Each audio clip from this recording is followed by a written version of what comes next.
So what's your name? Connor what? Connor Hughes.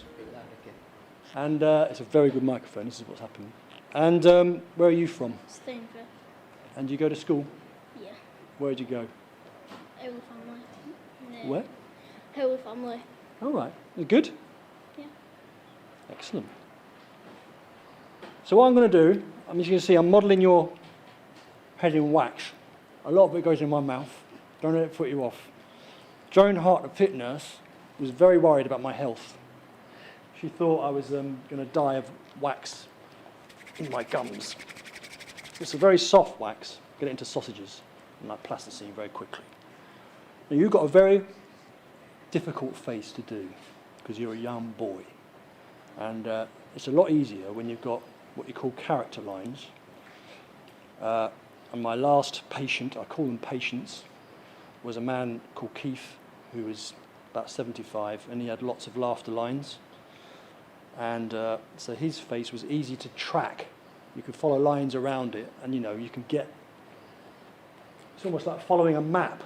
You can almost follow the lines around his head and sort of build a picture.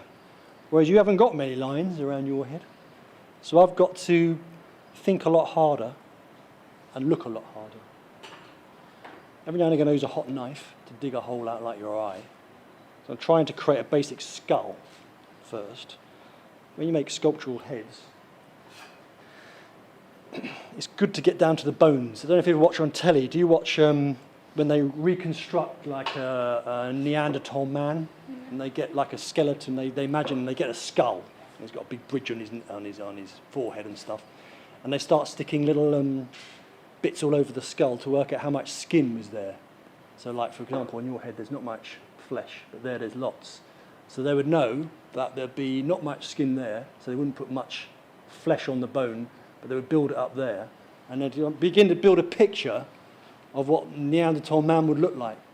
This isn't, when you do it properly, much different. You build up from a skull, and you build up look at the soft flesh and all that sort of stuff, and you build up a kind of a picture of densities and thicknesses and stuff, and a head begins to come. Excuse me, I have to keep my wax warm under the armpits as well. Is that why you chew it? Yeah, chewing it. Well, you need 3 hands really, because I'm holding this, so often I need to pick a bit off. I got that, and it's in my hand, you see. Then it's too big again, so you go down to that, and then that's about right for an eye. So I thought it might be a bit like maggots for fishermen, warming them up. Yeah. So you end up with a mouthful of wax. I didn't realise how much I did it until, because I always do this by myself. I very rarely actually sculpt in company. I'm always by myself in the studio. So I don't know I'm doing that. And then here, suddenly it's the main theme of the day. Everyone's asking me, am I eating wax? You don't want to eat it really. And you've got a wide head, nice wide head. And your ears are fantastic. It's going to be brilliant. You're perfect. Could be worse, Connor. It could be earwax. So, your granddad's Mr. Lanaghan, isn't he? He's a bit of a character around here, I think, isn't he? He's known about, isn't he? Yeah. Do you know who he's known about? Yeah. Does he tell you a lot about mining? Yeah. The days of mining? What is your favourite story? I don't know. I can't remember. You've got that many, haven't you? Yeah. Right. So Mick, you were a miner in Hatfield, Hatfield pit, yeah. and you were there for how long? I was there for 11 years. 11 years? Yeah. And why did you stop? Because... I had an accident down pit. Did you? 88, yeah. The ATA? In 88. 88? Yeah. Sort of like 3 years after the miners' strike. Right. So... And was that obviously horrible? Was it a crush or a... It damaged my spine basically without going into a long story. But it were hard. It were hard to hear doctors telling me what my capabilities would be like in previous lives when you were a young lad. When you were used to going down and working down pit, and playing football and walking fields, and suddenly it had come to a juddering stop type of thing, you know what I mean? So It were hard to get my head round at times. Yeah. Difficult. So what did you do down the, did you do were you one of the guys that did a bit of everything, or did you have a specialism? And I were a face worker. I worked on rips. Mainly the rips were to develop the gateways that followed the faces as faces advanced. And I mean, I worked on both return gates and main gates, but I was mainly a main gate ripper at most of the jobs I did. so gate is, Against the roadway, it's another name for roadway. So it was sort of, so you're building corridors, basically, yeah, basically. and are they the entrance? Are you doing the exits and the entrances? And Well, you'd have two gates running parallel with each other. but they're at the other end of each at the other end of a face, aren't they? Yeah. So they could be 200 yards apart. Yeah. So you're 500 yards down and below, and there's two holes going parallel, joining a whole world of, Just joining the face in between. Yeah. but they all link up eventually to a load of roadways and districts and. They all link up to, well, they all linked up to out by beltways, and the belts that took the coal out to the stapple pit first. It was like a big storage bank, if you like. Took it to the stapple pit first, and then it was wound up. I worked mainly in number 2 pit at Hatfield. Number 1 pit with the coal in shaft, but it also took men up and down. And number 2 pit with the main man rider pit. So, did you once told me you were a ripper as well? Yeah, that's it. I was a ripper. I was a main gate ripper. So that means you're digging out stuff before the gate and then No, basically, it's the stonework that's above the face as the face advances.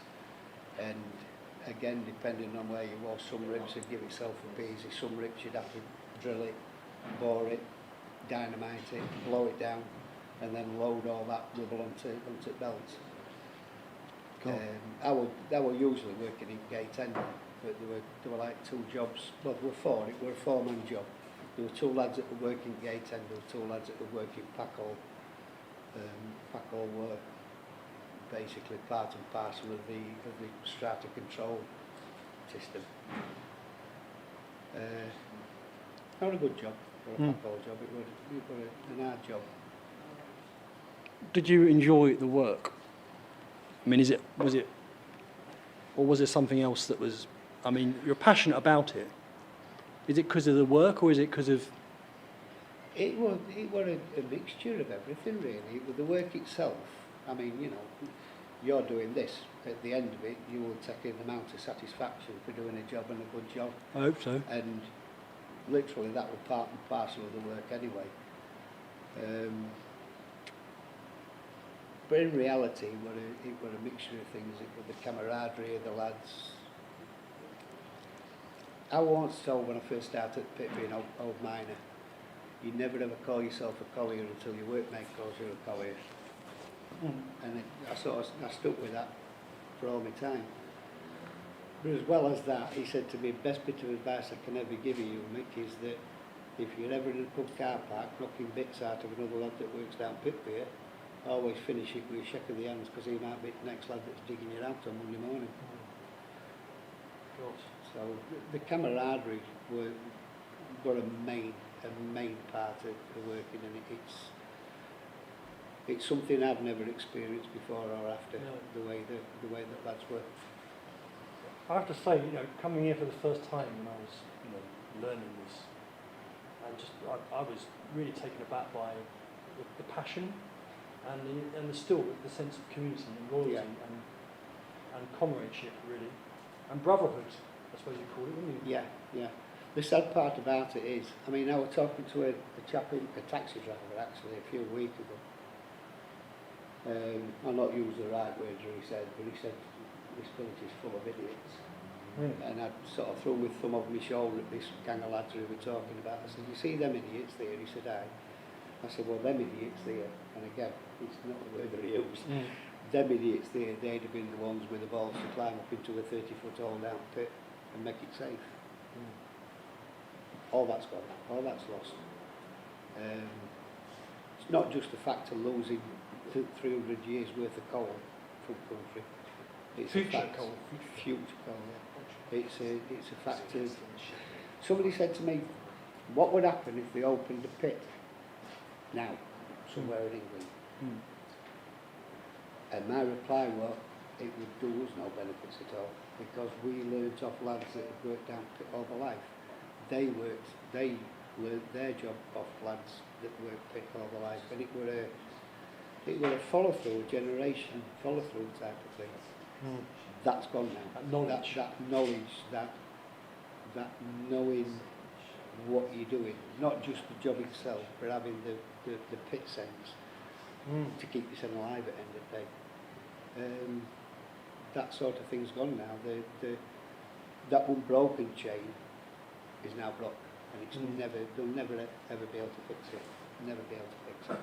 I remember. So if they opened a pit tomorrow, up the road from us, if you didn't get ex-miners going in there, most of them are like me now, they're too old and too bugger to do all. Where's the craft? Yeah, you lose it. You lose it. God. I went home after meeting you guys, and I went back to my foundry and all the guys there, and I was telling them about all this. And I said, you just can't. I said, you can't contemplate, kind of imagine the kind of sense of grief and loss that's still around in the community, and a sense of the power of the whole thing. And I said, I just, until you get there and talk to these people, you don't realise what they've lost, and the whole community. And then the guy said to me, it's a bit like the government told you art is banned from tomorrow onwards. Yeah. And then you suddenly bring it home and that it's just bonkers to think that I couldn't ever do this again. Yeah. I was stopped literally from doing this. Yeah. And it's the same as you, isn't it? Dead same. Dead same. And then sorry, I was listening to the radio the other day, and they were talking about the Reformation, and it did happen. Henry VIII and all that lot stopped art. Yeah. Stopped it. Yeah. So there was a moment when all the skills, and that's why the likes of Holbein and all those guys came from Holland, and all the Dutch artists came, because there was no English British artists. Yeah. Yeah. Incredible. Amazing. So it's the same problem, Amazing. isn't it? It's the same thing. Exactly the same thing. I can only remember during strike. I can only remember once a policeman that we were talking to on top of our pit lane. He walked off the job. He was the only one that I'd ever seen and show any sort of compassion at all.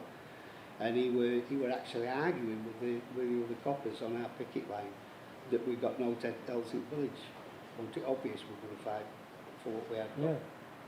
So Yeah. It's shocking. to say that the majority of people, particularly from mining industry around Doncaster, are all from different parts Yes. of the country.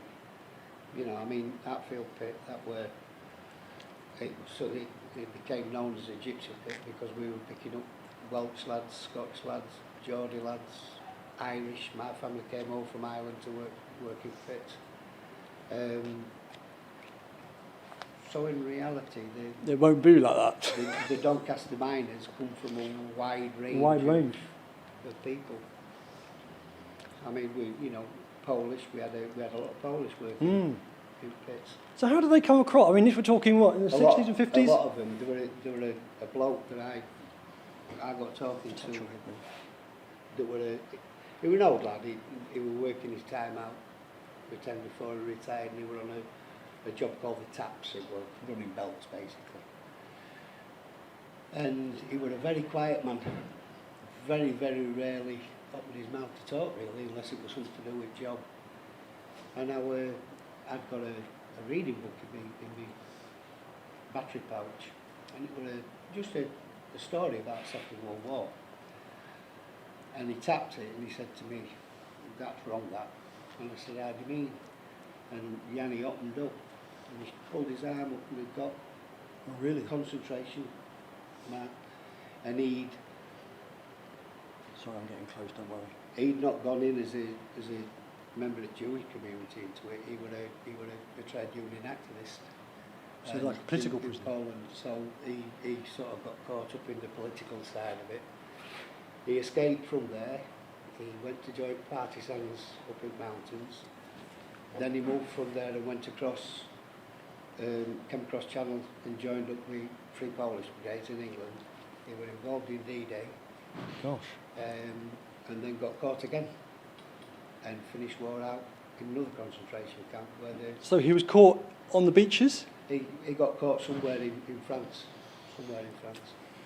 him and I think he said about 4 or 5 others that got separated from his division, and they got caught and taken away. They were lucky, really. He said they were lucky that the Germans didn't shoot them, because he knew a lot of lads that got caught up that never ended up in concentration camps. So that bloke, really, he did two tours at concentration camps. God. And so after he finished telling me that, he clammed up again and he never spoke again. Really? You know, very, very quiet, sort of humble fella type of thing. Yeah. But a lot of Polish came over because of that. Because of the war? Yeah, yeah. So it wasn't because there was I mean, I was thinking, in a community like this, I mean, did they have specific skills in mining, for example, that was needed? Or would they just come and, knowing there was mines here, come and get a job, so to speak? Necessarily. I mean, they came over knowing that there were colonies working over there. But Yeah. quite probably there could have been colonies in Poland. Yeah. That come over. But there were quite a number. And at our pit, there were quite a lot of Polish families, let's say, or Polish derivative families. Did they stay? Yeah, quite a number of them did. So I suppose descendants are still, well, not descendants, I suppose they're still here. Yeah. In Stainforth? Yeah, well, the villages around Stainforth, what's peculiar about Hatfield is where most pits had 1, maybe 2 villages that depended on the jobs that were provided through a pit. Stainforth were different, Hatfield were different. It gained its workforce from Stainforth, Dunscroft, Thorn, Moorends and Hatfield itself. Mm. So when we talked about if you kill a pit, you kill a community, it were actually more than one community that were killed when our pit went. And albeit that our pit closed last, it was second to last, if you like. Which was the last one? The last one were killing it. Kellena. Yeah. We thought it was going to be ours, to be honest with you. We thought Kellena would go before Hatfield, the way things are going. And then suddenly out at Blue, they shut Hatfield, there were no more mothballing it, they filled in shafts, and that was it, done, dusted. And in between Hatfield Colony and North Sea, there is just one big block of coal. Really? That's lost. It's lost now. Mm. And my dad, we were chief mechanical engineer at Hatfield. He started up as a greaser at 13-year-old. And my dad were adamant that I couldn't go down there. They were adamant. And I left school and I sort of messed about doing jobs. But I wanted to go down pit. I wanted to be where all lads in the village were. Yeah. You know what I mean? Well, your mates. Yeah. And then it got to a point where I had a, not just me, there were a dozen of us had an up and down with painter and decorator contractors we were working with. And it left me skint for that Christmas. And I said to my dad, look, Father, kick me out if you want, but I'm going at pit. And it was sort of, I were old enough then to make my own mind up, and I'd have gone anyway. When they talk about pit ponies, I mean, my wife's granddad, he were a pony man. He worked with ponies down pit. So it's within our memory that the slog ponies at pit. Or let's say the community's memory, if you like. They're almost mythical, aren't they? Yeah. It's very interesting, isn't it? Yeah. It's a bit like the Canary as well. Yeah. That holds a special part. I mean, there used to be a shed at pit that housed canaries, and every pit had them. Every pit had them. And did they, I was talking to someone, I suppose one of my talks, about a canary reviver. You'd actually have a cage, and then you'd go down, and then once they croaked, they'd actually re-gas them to bring them back to life. So they wouldn't sacrifice them. No. They actually had to come back to life. Yeah. So it was like a little air oxygen chamber. My dad were in Mines Rescue Brigade for for a certain part, and they always spoke fondly at Canaries because that were part and parcel of their tackle that they took down pit. So did you have you didn't have a canary keeper, did you? You didn't have someone that was specially assigned to canary keeping, No, did you? yeah. The lad that used to look after canaries during strike actually came to us for permission to go across picket line to go down and make sure somebody were looking after canaries. Really? So we let him go down and they were okay, but the lad were whittled. He were whittled like they were his own. Really? How many would you have down there? Again, depending on what pit, depending on size of pit. But there would always be canaries knocking about in pit top. I mean, ours were as much an oral history as what it was a written history. Well, that's what I was going to ask your advice on this. I wanted to create in this sculpture a kind of you might be at the XP school talk, I probably touched on it there, where I want to create a kind of glossary of terms really, or a lexicon I suppose. And again, that's something else. I mean,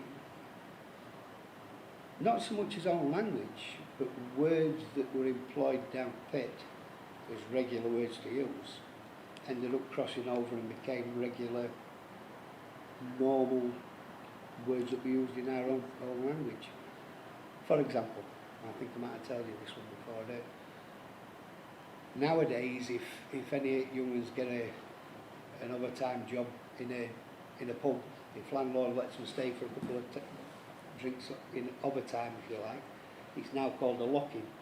Whereas when we were kids, it was called a noggin, and that was because an overtime shift at pit was called a noggin. really? So it crossed over.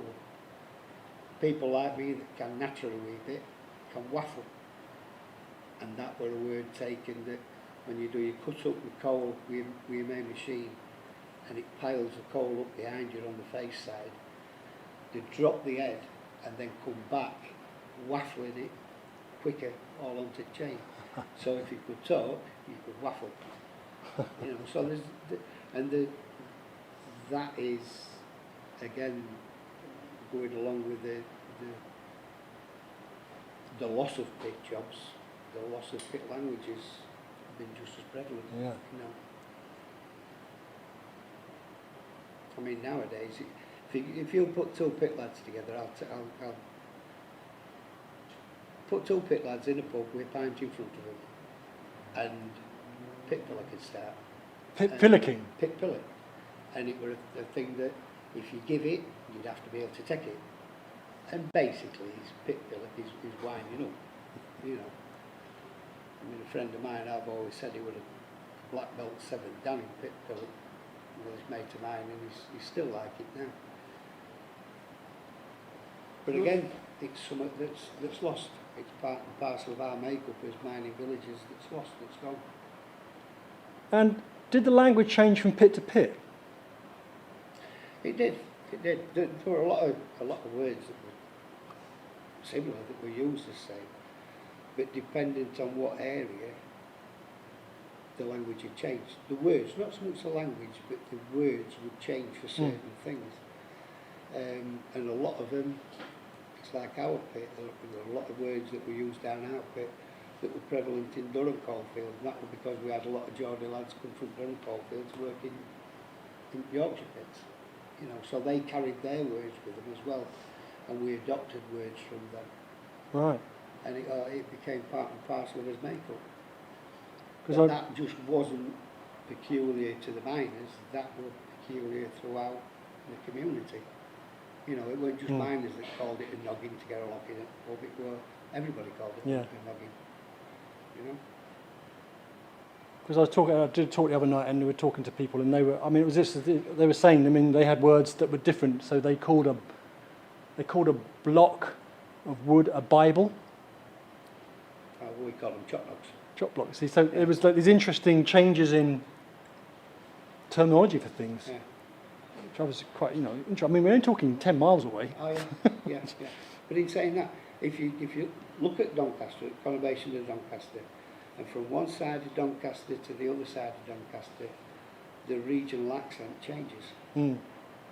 you look at Barnsley and they've got a different regional accent than Doncaster. I mean, we had some lads move to Wowpit from Dinnington, I think it was, and where we say coal, they say coil. Where we say boots, they say buoys. I mean, it was something that they got the Mickey taken out of them, let's put it that way. But it was, you know, we'd call a coal chute a coal chute. They say a coal chute. Wow, yeah. You know, and that less than 10 miles up the road, and that linguistically to change. And even now, you know where somebody is from a certain area in Doncaster by their own accent themselves. You're not competitive, are you? What will you usually be doing at this time? Your homework? No, I bet this week I will play on the Xbox. On the Xbox? Well, I'm very sorry. Keeping you from your Xbox. You're looking very old at the moment. You're looking like an old boy. That's why I've got white spirit. Put that on my finger. I can smooth you out. So don't worry. But I've got to get a little bit of stock. God, you're difficult. You are a difficult man around the eyes. You look at me. Working on what's going on.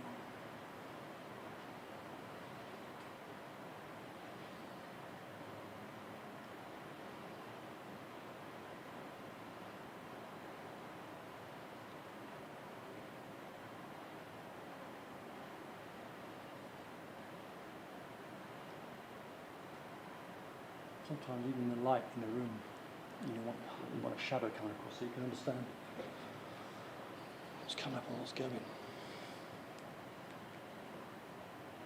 Sometimes you just have to look, and I'll put you off, and I'm very worried. I'm scared that you're going to be scared. But you know, when I'm doing that, I'm not going to poke your eyes out.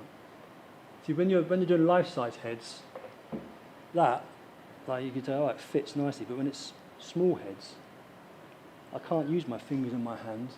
I have to guess at what they feel like. Because often I'll do that, you see, like that. Yeah. And then I go, oh yeah, I can see. You know, that hand has got all those points of contact and feeling, and it's just like an eye. It's like a magic eye. And I go, doof. And then I fix that, and I go back onto a head, and it's like, it's wrong there, it's wrong there, it's wrong there. It's a bit like levelling out a flat thing with bluing. You sort of keep going until it's flat. And you go, okay, it's wrong there, so you add up and you add up and add up, and then take away, and suddenly it kind of fits. You keep doing that, and it's like, oh, it fits. I can feel it. You can do it with your eyes closed sometimes. But I can't do that here. So I have to really think, okay, I've got to look. See, you just hit nail on the head there with that in your own job. You learn your job by experience. Yeah. It's not something that can be learnt out of a book. No. You know, you just said that there about touching. Now take that and put it into a mining perspective. And what I was saying about being learnt by old lads. It's very Yeah. You know, it comes back down to what you're doing, if you like. Yeah. You've not learned that. You've got the ability to do it in the first place, haven't you? You've got to. Well, I don't know. I mean, it's that sort of late nature nurture thing, isn't it? I don't think I was born an artist sculptor. It was never in my family or anything like that. So you kind of just say, I want to be it. And then you look at, and then you just think, you learn technically how to do things. So you learn a technique. So you learn how to measure something, and you learn how to get plumb lines down, and you learn how to get calipers on heads and stuff, and you learn how to build a skull and all that sort of stuff. And then you end up with a head that looks like everyone else's head in the class. And he goes, oh, well done you. It looks like that, looks like him, then looks all like that. They all look the same. You think, well, that's not me.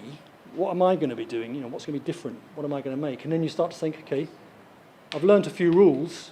And it's a bit, I suppose this might be a bit different to mining in a sense, because you're saying, okay, I must break them.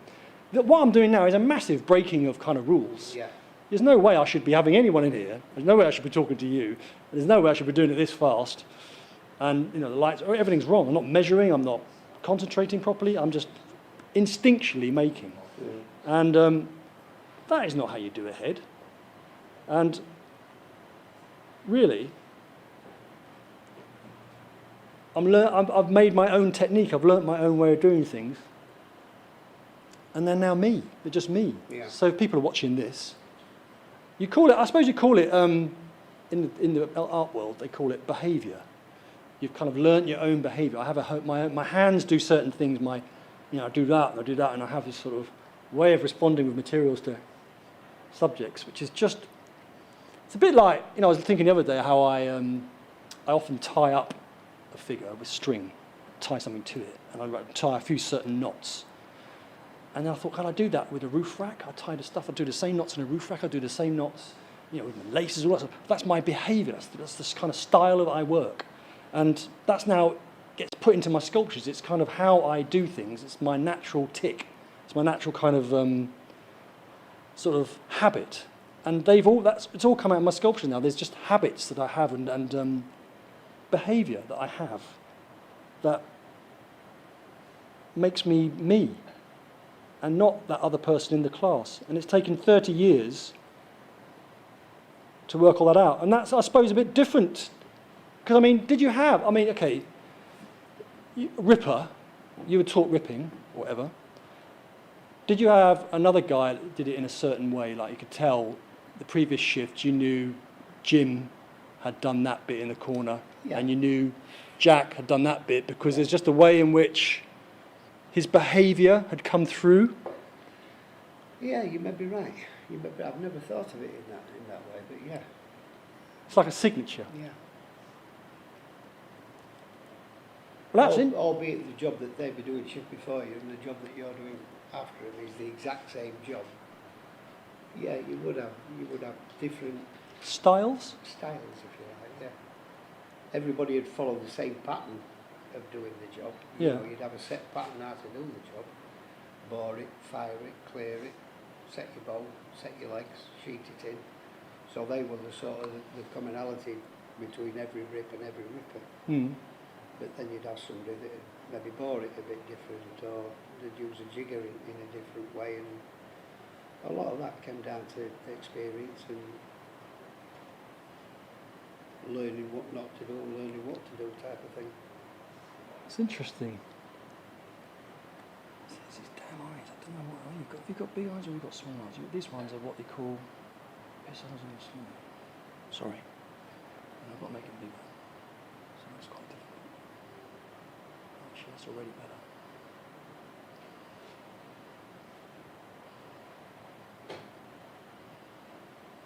So that's left eyes when I made it bigger, and that one's a small one. You see how it's, your eyes are actually much bigger. Albeit you learn, as you said, you still got to have that ability, that innate ability. Do you think so? Place anyway. Is that what you think? I think it is. You've got to have some sort of ability to be able to do what you do. Mm. Otherwise there'd be thousands of us sculptors. Yeah. Yeah. What a thought.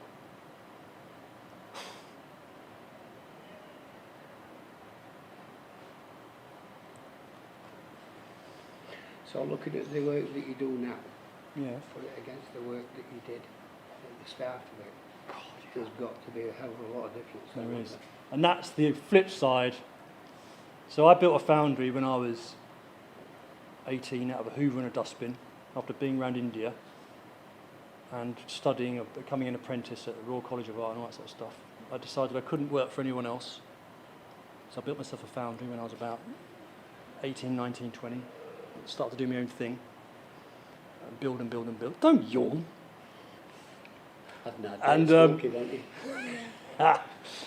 And I was casting work of my own sculptures at that time, which I thought were brilliant. And now I look at them and I think, oh my God, that's horrible. That's terrible. And it just plays against you because you suddenly think, oh no, that's going to last hundreds of years and it's horrible. It's really, really bad. And I really wish I could get rid of it and melt it down again, but it's sold and is someone's mantelpiece. And then you go and you see it on a mantelpiece and you just cringe. You think, oh God, if I could get that back, I'll give them something else. And it's just that whole sense of moving on and developing. All my learning is now in metal, and all my lessons have been recorded and are left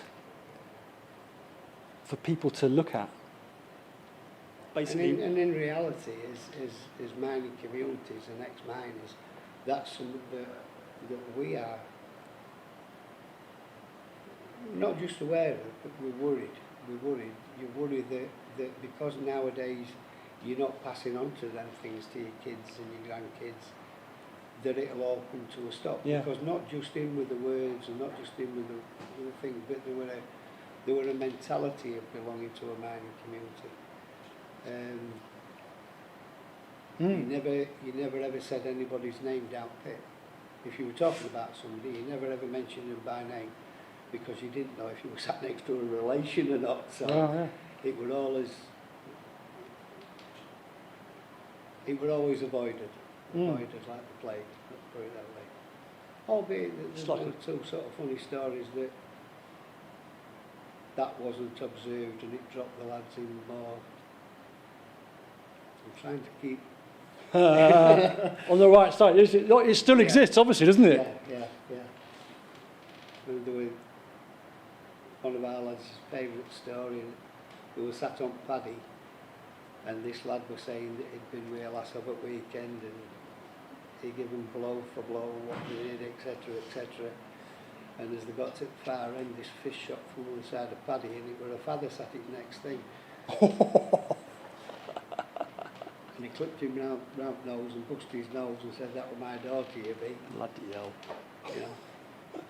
He so learned, you never do it. Yeah.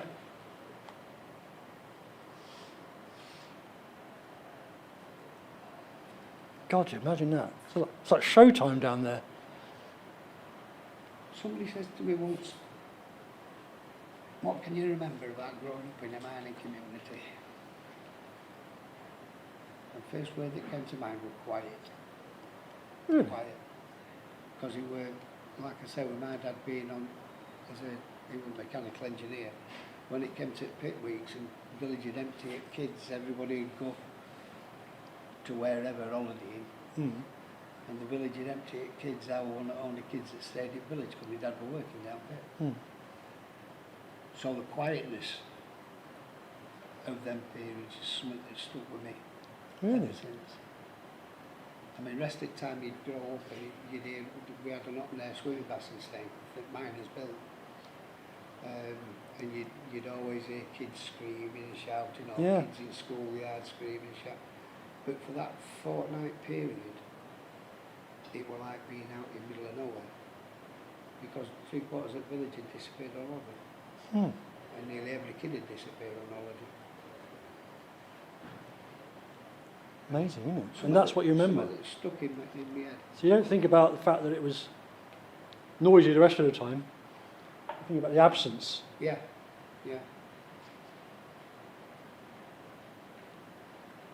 When it got to a point where I complained about it too much, and my mum and dad bought an old cardboard caravan at Fitties at Cleethorpes, and I started to realise it was the worst thing that I did complain about being my son, because I spent the next 3 or 4 years, 6 weeks, every 6 weeks at Cleethorpes. A fortnight I could manage, but 6 weeks were a bit of a bind. God, 6 weeks?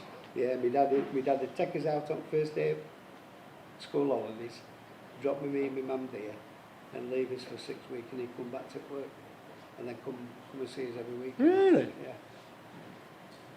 God. So you were taken away from home, really? It was at the tail end of nowhere, Laurence. Yeah.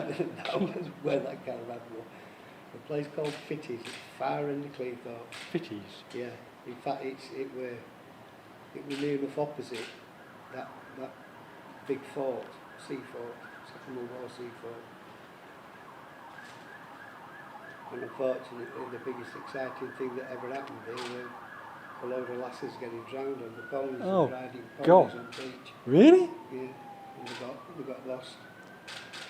They got lost in fog, and all of them died, including women that run the pony club. Bloody hell. And we all went out doing the one big line walking and trying to find. Because Did you? Just Part of a kind of a... I found one of the horses. Really? To be honest. Cambridgeshire, there was a place called Creek.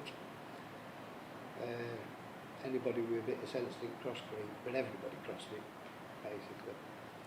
Because when sea had turned, it started coming back in. Obviously, the tidal wave being under, you could get put off very, very quickly. And it was drilled into us kids about not going over there. And unfortunately, them lasses got lost.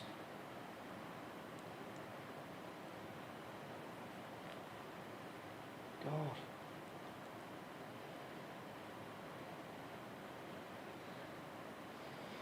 There was no. Was there a Hatfield? Was there a pit disaster at Hatfield? The cage went down. Cage We had a cage accident. One died a little while later from his injuries. But we've got quite a number of people that lost limbs, lots of lost limbs. And it's only in this last 4 or 5 years that the last survivor from the cage crash passed away. Really? So it stayed in psyche of villages. Yeah. Like that. December, before Christmas.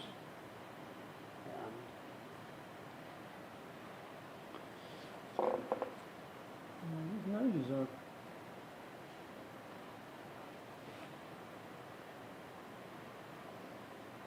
That was something else I remember, and all that on Sunday evenings. They'd done testing at pit buzzer, disaster buzzer, and it felt up and down pit, and it was chilling in itself. Oh. They stopped doing it in latter years, but you'd hear a bump. Oh. I can remember saying as a kid to my dad, "What's that?" And he said, "The testing cage for lads to start riding around tomorrow." And you could hear the bump underground as they were testing cages, and then they'd let go with pit buzzer that were only supposed to ever be sounded if they're opening top of a major accident or. Gosh.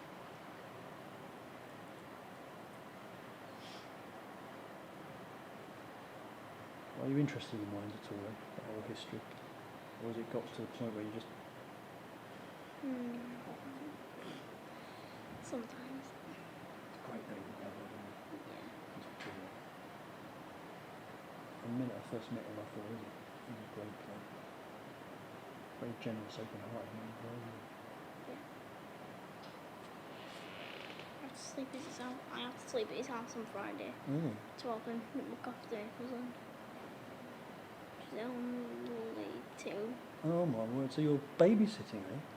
Oh my god, I've done it before, but last time I did, I slept at his house. I had to go home because I was sick. Really? 4 o'clock in the morning, my dad had to come and pick me up because I didn't feel well. Oh no. It wasn't half term, so I was sick for the rest of half term. Oh. Could have been when you were at school. Wish. Yeah.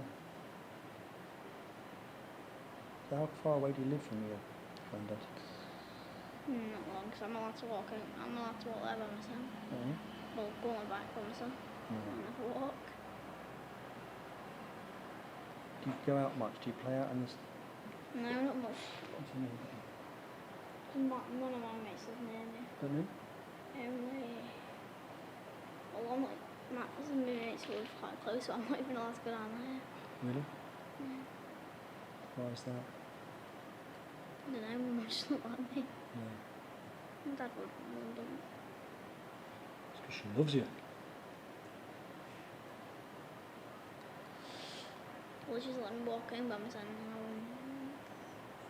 tomorrow. Is she? Yeah, me and my mate are walking in by ourselves. To where? Our house, because he From where? in from school, Oh, okay. How far are you schooling?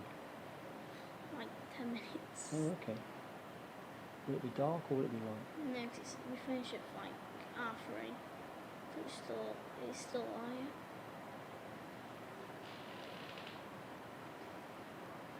I get to go on bus with my son next week and all, Yeah. so I have to go to Macaulay. To what? To Macaulay for high school. Most of my classes go in. Macaulay, your school? Yeah. Is that the high school? Yeah, that I'm going to. Most of my classes go in there. Oh, well, that's nice. Have you got friends in your class? Yeah. Most of them go to work. All my mates are going there, I think. Well, is there any other options? Yeah, but Trinity's horrible, Ashill's horrible, and Carlton's too far away. Why is it horrible? Because my cousin, my mate's cousin, she goes there to Trinity. She said it's horrible, and then we went to Ashill to see her play on a school trip, and it was just all the teachers were nasty and all. Really? Yeah. Head up. What, just a bit short? A bit short-tempered? Yeah. We had to wait in the room because they weren't ready. And we were being too loud, so I started shouting.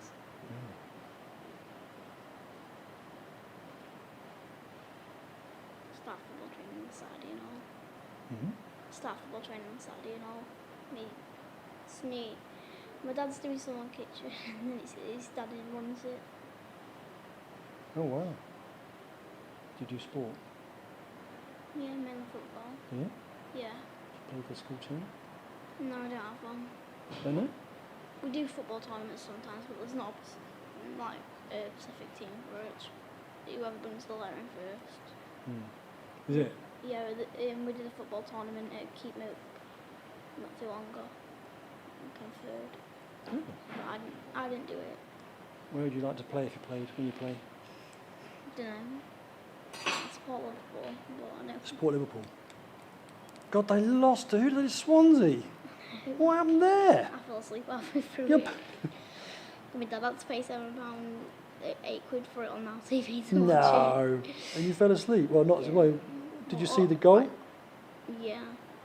I fell asleep right into the end of it. Did you hear what the manager said of Swansea? No. He said Liverpool are like a Ferrari F1 motor car, and we basically had to create a traffic jam and it was like stuck in a traffic jam on the motorway. We just had to park and slow everything up and just destroy the way Liverpool play in order to get a result. Yeah, And but I think they were good because they beat Man City. I know. They beat Man City and they lost to Swansea. It's that worry. Everyone loves to love Liverpool. Only a few people in my class, like the rest of them sport like Chelsea and Man U. Really? Chelsea up there.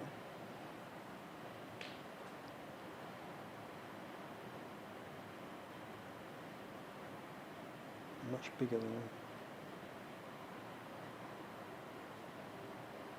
Sometimes you have to be really brave right at the last to go sod it, let's just go for it. That's the pretty. Did you see that? There you go. Dun dun dun dun to the countdown. It's the scary bit. It's the moment of truth.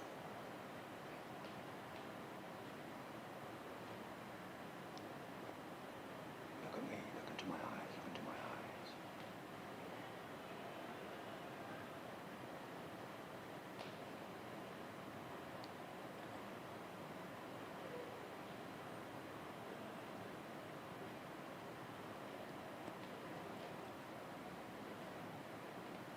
Right, I better let you go, really. I could go on, it's not done, but...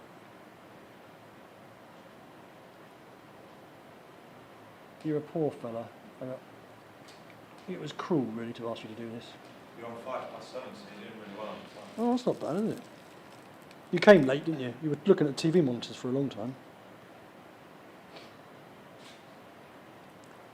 I have to say, Waiting for my mum a long time. you are? Waiting for my mum a long time. Ah. What? Says he What loves his in- mum a lot. I thought you were waiting for you a long time. I've got a couple of kids and that's up at North Bridge. Laurence likes doing that.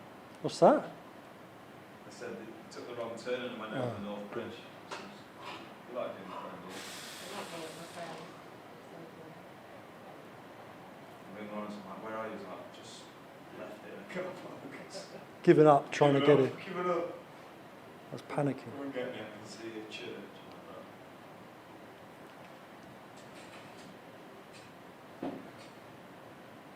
No, I'm cursed. I'm cursed. I have to support Norwich City. Have you ever heard of them? No. I go and see him most Saturdays with my son.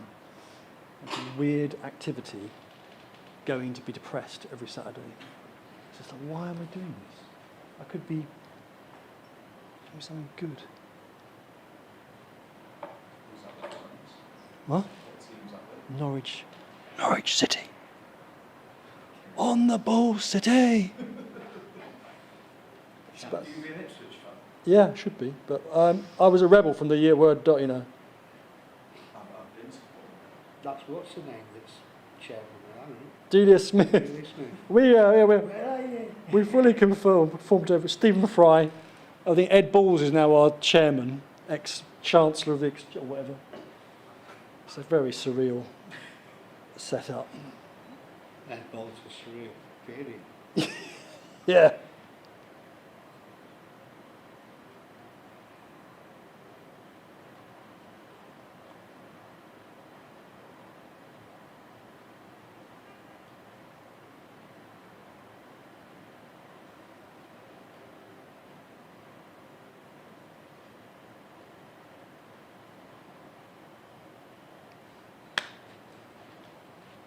Thank you very much. Right.